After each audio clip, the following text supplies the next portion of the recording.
नमस्कार साथियों, चंबल संभाग के रचनाकारों की श्रृंखला में मैं आज कृपाशंकर कृपाचार्य जी को लेकर के आया हूँ। उनके साहित्य के बारे में कहा जाता है अच्छे व्याकरणाचार्य थे, जितने अच्छे कवि थे उतने ही अच्छे व्याकरणाचार्य थे। उनके पिता डॉक्टर हरिशंकर शर्मा पद्मश्री, डीलिट और अनेक प्रकार की उपाधियों से विभूषित थे। और डॉक्टर हरिशंकर शर्मा जी के पिता नाथूराम शर्मा शंकर थे, जो द्विवेदी युग के प्रसिद्ध कवि थे। जीवाजीगंज मुरैना में निवास है। सन 1922 में बसंत पंचमी के दिन उनका कृपाशंकर कृपाचार्य जी का जन्म हुआ। अलीगढ़ में जन्म हुआ। शंकर सदन जीवाजीगंज मुरैना में उनका निवास है। गर्ल्स लीड कॉलेज मुरैना के पीछे मैं अनेक बार उनके घर पे गया हूँ। शंकर सदन मुरैना में स्वतंत्रता संग्राम सेनानी रहे। ताम्रपत्र सम्मान से प्राप्त स्वतंत्रता संग्राम सेनानी कृपाशंकर कृपाचार्य जी। हम उनके कुछ साहित्य को आपके सामने रखना चाहेंगे। अनेक ग्रंथ उनके प्रकाशित हैं। तितिक्षा, मेरे मन के ढाई घर, संगीता और कौन सी हैं, 2-3 पुस्तकें और हैं, मतलब 6-7 पुस्तकें प्रकाशित हैं उनकी। मैं नाम ध्यान भूल रहा हूँ। हम उनकी कुछ रचनाएं आपके सामने रखते हैं। कृपाशंकर कृपाचार्य जी के बारे में आपको जानकर के बड़ी खुशी होगी कि कितना अच्छा साहित्य उन्होंने लिखा है। लेकिन इतने बड़े साहित्यकार होने के बाद भी, इतना अच्छा साहित्य होने के बाद भी उनको प्रसिद्धि नहीं मिल पाई। उनको पाठ्यक्रम में शामिल किया जाना चाहिए था। ऐसे ऐसे साहित्यकार हमारे चंबल संभाग में हुए हैं। तो उनकी कुछ रचनाएं आपके सामने रख रहा हूँ। मेरे मन के ढाई घर, तितिक्षा, बड़े बड़े ग्रंथ हैं इनके, और पुस्तकें उनकी छोटी छोटी हैं। जीवन की सच्चाई और संघर्ष का समन्वय है। ईमानदारी उनके रग रग में थी। बहुत प्रसंग डॉक्टर ज्ञान शंकर शर्मा जी ने मुझको सुनाए थे। डॉक्टर ज्ञान शंकर शर्मा जी कृपाशंकर कृपाचार्य जी के बेटे हैं। इंद्र भी कृपाशंकर कृपाचार्य जी की बेटी थी, जो अंतर्राष्ट्रीय ख्याति प्राप्त कवयित्री रहीं। और ऐसा माना जाता है कि आमंत्रण उनकी मृत्यु के बाद भी उनके घर पर आते रहे बड़े बड़े कवि सम्मेलनों से इंद्र के लिए।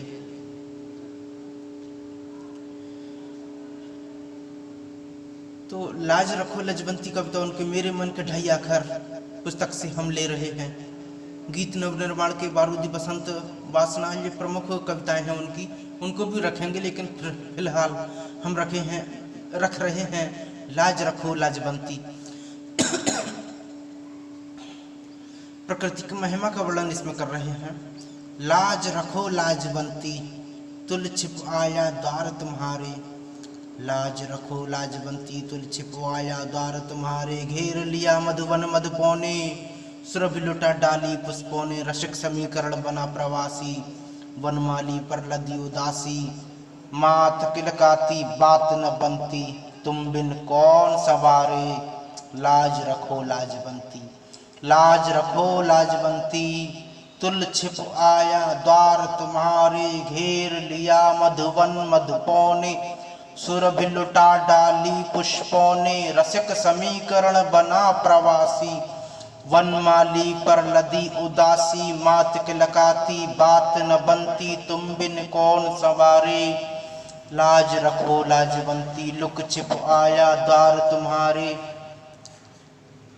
लाजवंती में, इसमें रचना में कृपाशंकर कृपाचार्य जी ने लाजवंती की महिमा का वर्णन किया है कि प्रकृति ने किस प्रकार उसे बनाया है, सजाया है। मनोहर और आकर्षक वर्णन लाजवंती का उन्होंने किया है। कृपाचार्य जी ने कविताओं में ऋषियों की बगिया, राजहंस बनो, जगदम्बा, भारत माता, नई सदी की पुकार, सदानंद का मेला प्रमुख कविताएं हैं उनकी। ऋषियों की बगिया नामक कविता में गणतंत्र के महत्व का वर्णन किया है। इसके साथ साथ वेदों का महत्व, वेदामृत से जीवन को जोड़ करके प्रतिकूल परिस्थितियों में मनुष्य को प्रेरणा देने का प्रयास उन्होंने किया है। हर गंगा जल का पान क्या किया, हर गंगा जल का पान क्या किया, मैंने तो ऐलान कर दिया। हिंद देश के ऋषियों की बगिया, ज्ञान गंध से जगत भर दिया।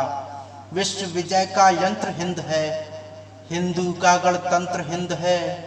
वैदिक वैभव मंत्र हिंद है, वेदामृत का पान कर लिया। मैंने तो ऐलान कर लिया, मैंने तो ऐलान कर दिया। ये तितिक्षा से उनकी हमने रचना ली।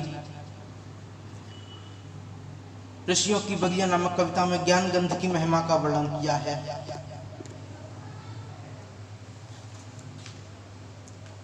और उन्होंने गंगा जल का भी महत्व बताया है। हिंदूवादी कवि थे, एक तरह से कहें राष्ट्रवादी कवि, हिंदूवादी, राष्ट्रवाद उनकी रग रग में था। देश धर्म के शत्रुओं को भी उन्होंने ललकारा है। राष्ट्र चेतना उनकी कविताओं में मिलती है। कृपाशंकर कृपाचार्य जी गंभीर चिंतन, वो कहते हैं राजहंस बनने के लिए प्रेरित करते हैं। निर्भया निष्पक्ष निर्णय पर सगर्व तनो, नीर क्षीर विवेक वत्सल राजहंस बनो। हर मनुष्य की प्रगति में सत्कर्म साधक है, राष्ट्र वैभव के लिए अन्याय बाधक है। अस्त्र शस्त्रों पर अपव्यय जिसे भाता है, वही जग बंधुत्व में कांटे चुभाता है।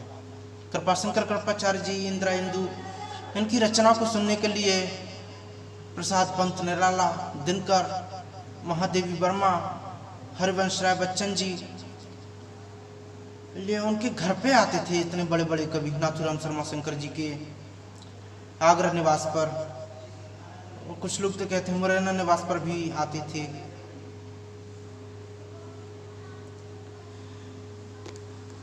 उनको साहित्य में उत्कृष्ट स्थान दिला सकें, हम चाहेंगे कि उनकी रचनाओं को पाठ्यक्रमों में, पाठ्यपुस्तकों में शामिल किया जाए। स्कूल में, कॉलेज में, यूनिवर्सिटी में पढ़ाया जाए। आपने हमारा वीडियो सुना, उसके लिए बहुत बहुत धन्यवाद। हम इसी तरह और साहित्यकारों की रचनाओं को लाते रहेंगे। चंबल संभाग के साहित्यकारों को आप सुनिए, बढ़ावा दीजिए, और अच्छा लगे तो लाइक कीजिए, शेयर कीजिए। इससे हमें बल मिलेगा। बल इसलिए मिलेगा कि जन समर्थन, जनता की ताकत ही सबसे बड़ी ताकत होती है, और आप लोगों का सपोर्ट हमें मिलेगा तो हम अपने उद्देश्य में सफल हो सकते हैं।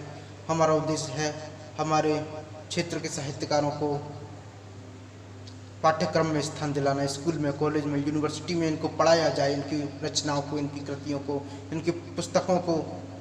बड़ी महत्वपूर्ण पुस्तकें हैं और क्वालिटी बहुत ऊंची है इनकी। कोई पढ़ करके देखे इनके साहित्य को, कमज़ोर नहीं है हमारे क्षेत्र का साहित्य। आपने अब तक सुना, उसके लिए बहुत बहुत धन्यवाद। धन्यवाद, शुक्रिया, शुक्रिया।